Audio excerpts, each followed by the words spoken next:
Hello and welcome back to the next One Piece review and discussion. We are here at what could be the final chapter in the God Valley flashback. There could be a little epilogue afterwards if Oda wants to just expand on, the sort of fallout of this event. He may just move us back into present day Elbaf. We will have to wait and see. But certainly this could be a place where Oda leaves it because it wraps up the incident that happened at God Valley. And what a way for it to end. This is such a good chapter. There's a reason I'm wearing the Ace hoodie. We'll get to it later. But this whole chapter is just phenomenal to see. So we need to get talking about this. Without further ado, chapter 1165, Echo. And it is a cover story request this time on the front, and it is Law and Beppo nice and relaxed, falling asleep on Zeus, which is lovely to see, but a very different dynamic as opposed to this chapter. So, last we had left off, we had Rocks in the confrontation with Eam, and Eam had used their ability to convert Rocks into a demon. And while the conversion was happening, Rocks was like holding on barely, still having some thought and some free will.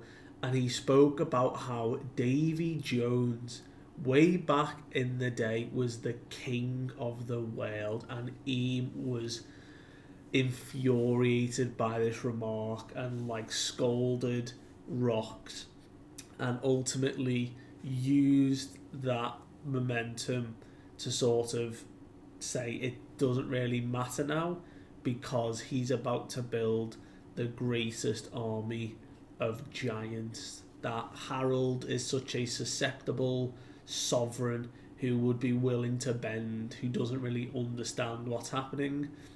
Eames' plan now of having a giant army, which we're currently seeing play out in present day, is what they want. So obviously Rocks is flustered then, and he's like, leave Harold alone.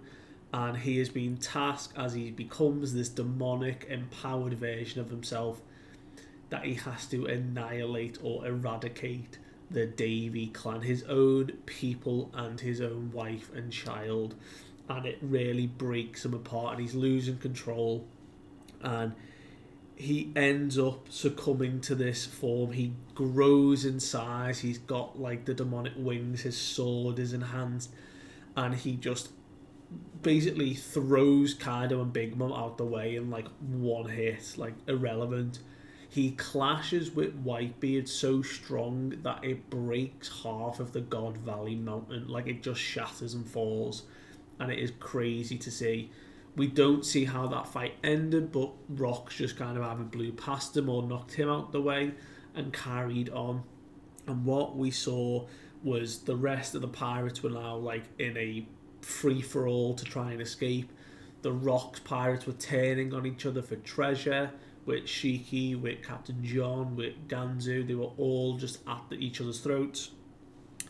And we got to the point where Rocks was closing in on Eris. Eris was pinned between cannon fire and Rocks. And even her own moment with Rocks in these final few seconds, she's like, I'm sorry that you had to fight them when you weren't ready to. Like, she was understanding, but she also was like upset. And just as it was all about to end, Kuma comes in with the clutch save and sends them both away, as well as himself, to avoid the attack. So one final person was saved by Kuma. It was indeed Eris and Teach, which was lovely to see.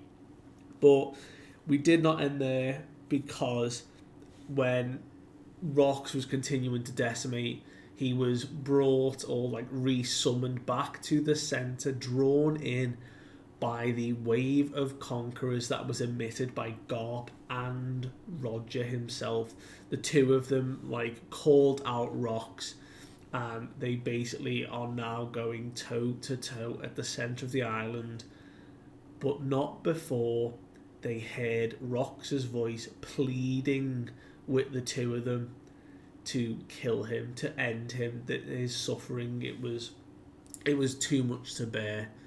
So we pick up in that moment where Rox has left, and we have a few pages now of just the real combat between these heavy hitters. Like, Rox is swinging, we've got Garp and Roger, taking them on together. So we've got Roger is going like sword for sword against Rox, while Garp is giving him a straight punch to the face. And again, the waves of haki coming off in this fight, and then Rox just adds a little bit extra and just overpowers them both, and they both shatter into the mountainside, and the sky splits. The waves of conquerors that are currently happening split the sky, and everyone is like, that is it, we're calling it, we're going. This is not a place to be. And Shiki declares here that the Rox pirates are history. We see the government ships, or the navy ships, marine ships, are still trying to get in touch with Garp, and he's like, look, like I've said, so they're still in communication. He's like, you need to leave, just go, cast off, and I will catch up. And the same for the Roger pirates, they're still on transponders now with Roger, and he's like, look, as soon as Rayleigh gets there and everyone's on board, leave and I will meet you out at sea. And then it's like a dual panel of them both being like, we're going to make it back for sure. And they throw off their coats, they're facing down Rox, and they're like, look, we got to hold our hands up here. This isn't a point now where, we can all just have a free-for-all. Garp is like, I came, to this island to catch the pair of you. But as things are panning out, I don't think that's going to happen. And Roger's like, look, I just came here for treasure and to help Rayleigh get Shaki, so, I was going to bail very soon. But it looks like we're going to have to call a temporary truce here and take down Rox. And they're like, we still can't get our head around this, like, we can't understand. And then Rox, like, engages, and they're, like, having this fight, and it's like, it doesn't make sense, like, this form he's taken, like, he's got to be cursed in some way, because how he looks, like the tears he's crying, doesn't match what we're seeing. Like, is there a way we can undo it somehow? And then, like, a massive haki slash comes out from Roger to be like trying to wake him up from this, and everyone is feeling this wave of haki going off. They're like, God, Roger's really going for it, like, what's happening? And Gloriosa shows up to like join the Roger crew, as that's how she escapes. We get our discussion between Kaido and Big Mom about, that life debt that he now owes, and he's like, you lost fair and square, like, I was just quicker. And this is where Kaido declares, I'm going to build the strongest crew that's going to be truly brutal and like, have the strength to create their own law. And she's like, that is irrelevant, you still owe me and I will come to collect. So we've obviously seen that back at Wano as well, but very interesting to see she's declaring it here when it happened, of obviously stealing the dragon fruit. But this whole chapter is mainly dominated, and rightfully so, by the fight. We get another panel of Rox just completely overpowering Roger here, like, he is not going down. And then we jump over to another part of the island where Whitebeard seems to just like be watching on. He is kind of walking away at this point. He knows it's too much for him now, and he just is tapping out. Like, he doesn't look very injured, but there's an individual sat on a rock nearby. Like, oh, you're Newgate, right? Did you caused that mountain to break, didn't you? Like, that was some pretty impressive crew. Looks like you're in need of a crew, seeing as the Rox Pirates are now breaking up. And we meet the captain of the Polo Pirates, Polo Graham, who is a spitting image of Marco. So clearly this dude, who is a big fan, is Marco's father, who's now joining Whitebeard's side. And I found it hysterical that someone pointed out it is roughly 800 chapters and Oda has made a Marco Polo joke. incredible. Didn't see it the first time I read this chapter, but that was a good spot. But clearly they join forces and venture out from here. And obviously at some point Marco enters the picture and joins Whitebeard's crew. We see Stussy is looking for Whitebeard, but obviously no one knows where he's wandered off to by himself. And then we see Dragon, and everyone's like, Dragon, calm down, like this is not the way to handle it. And Dragon has got a gun to like one of the higher up Marines' heads, and he's like, don't you dare do this. You're going to take these survivors and we're going to save them. We are not leaving them. And everyone is like, holy shit, okay, whoa, slow down. And he's like, no, we're going to have a problem if they're not here. Like, I will begin to execute anyone who says we won't. We are saving these people. And he's like, do you understand the implication? And he's like, bring it on. Doesn't matter. We are saving these people. And it is that now desperate attempt of the now Dragon has seen the reality of things, and this is where I think the revolutionary begins to form in his mind of, truly trying to help people against what he thought he was doing in the Marines. And we can see that the boat is ready to leave for Roger's crew, and Rayleigh and Gabon are running back to try and get Roger. So clearly they're the ones who are going to try and either pull him out or provide some support or do whatever. They may end up, and again, we don't know who's picked it up. Them two may be the ones to pick up Shanks in the chest on their way to get Roger now. We don't know. But we can see the Navy ship has left, the World Government ship is leaving as well, with St. J. Garcia on it. So Eames left now. Eames has left Rocks to do what needs to be done. Eames left. Garcia's back into his form, is on board the ship, and he just receives the message, make sure this island never existed. Is that clear? And this is where now, during these final moments, these fights within the chapter, we have the narrator talking about how the records of God Valley that were kept by G11, CP6, any top secret level S rank that was kept about the God Valley massacre or the incident at God Valley, that special mission, has been wiped. The number of participants, the people who were caught, there is very little record about the island, let alone the incident that happened. The whereabouts, the size, the population, the number of casualties is still unknown to this day. And we see that in this final moment, the waves of conquerors, and we have such an interesting discussion between Roger and Garp. And he's like, look, that monster is like crazy. Like, are you really still siding with the Marines? And he's like, look, if I quit, who's going to protect the Marines? Because Roger's like, look, come join my crew and stuff. But like, in this moment of they're in the rubble, and they're clearly getting the shit kicked out of them. They're like, look, it's not going to matter. I'm charging up armament haki. Normally that can counter a devil fruit ability. I'm even loading in Conqueror's haki as well and coating that to even enhance my attacks. And still, there's no way that my attacks are doing anything.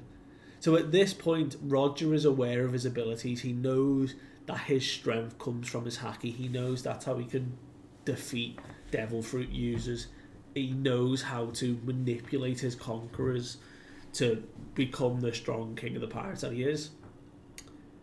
But Garp here is the one who gives him advice on how to get stronger or what to do when using his conquerors, which is crazy to see that Garp is the one who's like maybe inspired Roger to surpass his limit, get stronger, and become the king of the pirates. Because Garp says it here, he's like, look, that's all well and good, but if your opponent, if the guy you're up against is also using Conqueror's haki to guard himself, it's irrelevant. You cancel each other out. The only way to do it, the only way to overcome it, is to go beyond your limit and use it all at once. And Roger's like, what the hell? Like, that just is gonna like ruin me. Like I'm gonna be crippled in the aftermath of the fight. Like I'm gonna be done if I use all of my conquerors all at once. And he's like, true, but if we both do it, if we both go all out for one attack, it may just take him down. Yet we won't, like, we'll be down as well. We'll be out of commission. But at least if it lands, he'll be down. And they're like, well, if we don't land it, it's all over. And he's like, well, it's all over for us anyway if we don't land it, you know. So they stare down there, like shoulder to shoulder, looking down at rocks. And they're like, look, I don't know if there's any words that'll comfort you at this point. I don't know what's happened, but I know one thing. I can feel your frustration, and it is demonic rocks just streaming tears. Like, he's so broken, man, and like he's overwhelmingly powerful at this stage, but he's using it against what he would do, and it's so heartbreaking. And like Roger's like building up his sword attack, like building up all of his hacky, all of his conquerors into one sword swing, and he's covering his eyes, like crying. He's like, there's no time for tears, but like I really like I'm trying. And he begins to wind up a Kagasuchi, or what is known as the God of Fire, while Garp is like sort of like warming up his fist like several times, doing a like Gatling attack that we've seen Luffy do many times. He's punching the air so fast, there is multiple punches, and does an infinitum explosion while Rocks is stood dealing with this attack, and they both annihilate forward, and Roger does that Kagasuchi, or he does the ace. He named his attack. He obviously names his sword after this attack and this moment, I assume, as well. Or he might have already had the sword named Ace beforehand. But he uses his ultimate move, Ace, and we see the infinite explosion, and they just annihilate through rocks here, like completely decimate. The wings just completely disintegrate. Like, he is down, he is done. The disbanded, chaotic crew that is the Rocks Pirates would meet their end here at God Valley, but would undeniably send echoes and shockwaves through the entire world. His legacy, as it were, and the tremors of that legacy would continue to shake the world.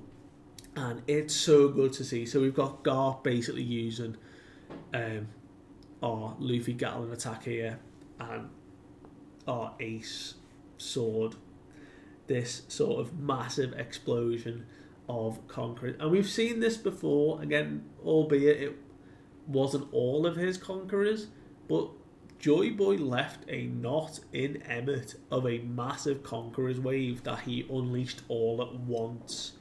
So it's becoming this thing of, you know, a really big stored up attack to deal massive damage all at once.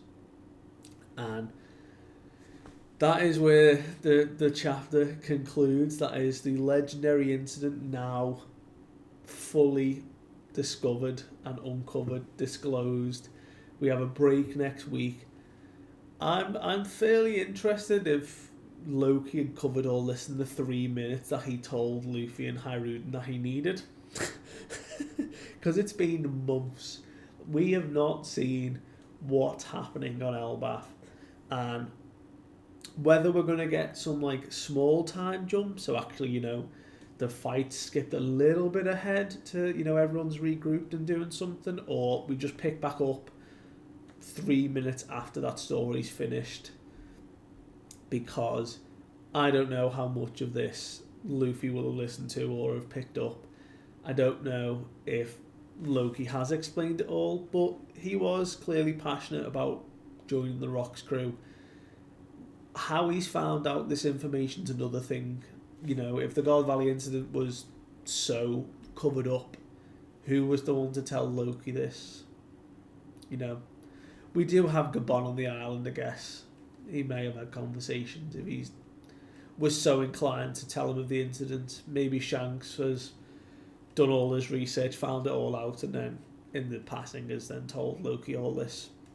But kind of crazy to see that ultimately we see the truce between, you know, Roger and Garp that we were foretold so long ago that they came together to take down rocks. But seeing it now in such different circumstances is crazy to see. But I think that's the end of God Valley. We may get a final epilogue chapter after the break where like we see Shanks in the chest getting recovered by rocks and Roger, and everyone else. But I could see us just jumping straight back to Elbaf. It will be interesting to see. But anyway, thank you so much for watching. I do appreciate it. Let me know what you thought of this chapter, and I will see you guys next time. Bye.